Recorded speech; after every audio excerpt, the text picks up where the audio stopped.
In this video, you'll figure out everything about the 2025 Megatins.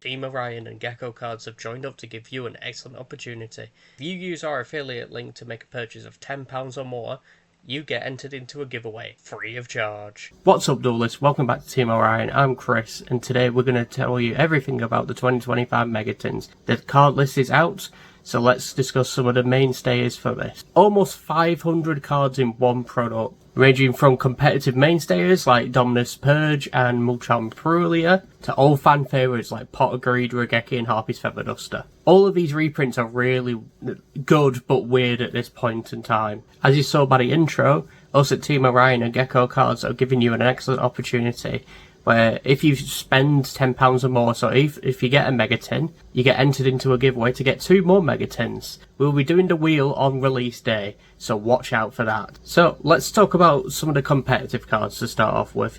So we've got cards like I've said before, Dominus Purge, we've got Dominus Impulse, we've got Mulcharmy Perulia and Fuelos, we've got the Bestials.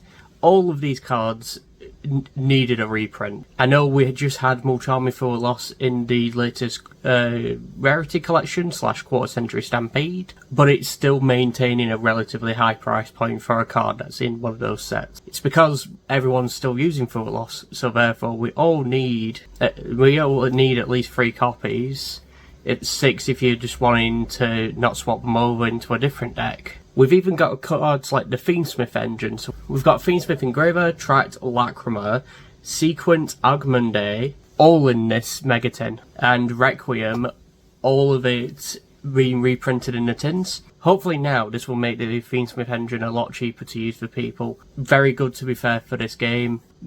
I know some people was complaining about the price of Lacrima and Requiem and Tract being further up because Engraver got reprinted in Stampede. Now thankfully all of it's been reprinted and it should be a bit cheaper for everyone. We've even seen some major upgrades on competitive cards, such as we have Starlight Infinite Impermanence, Starlight SP Little Knight, Starlight Magnamut and Druisworm, all of which can be used in different decks, deservedly being a Starlight upgrade. Even retro staples like Harpy's Feather Duster and Regeki have got a Starlight treatment now in these tins. So let's talk about what you may averagely get in a tin. So a tin will be the tin itself. You get card dividers based upon Yugi, Kaiba, Joey and different artworks.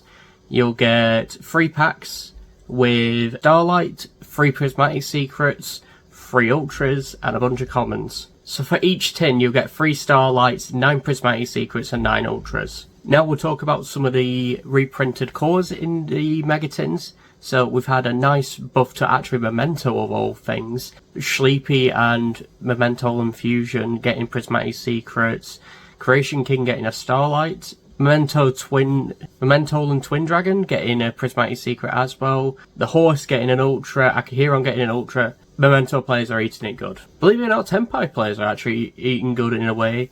We've got Transcendent Dragon and Bident Dragon getting Ultras. Fadra and Chandra getting Ultras. Debatable if you actually like the deck, let us know in the comments if you do. White Forest got a lot of reprints actually as well. So they got Estella and Elzet from Infinite Forbidden.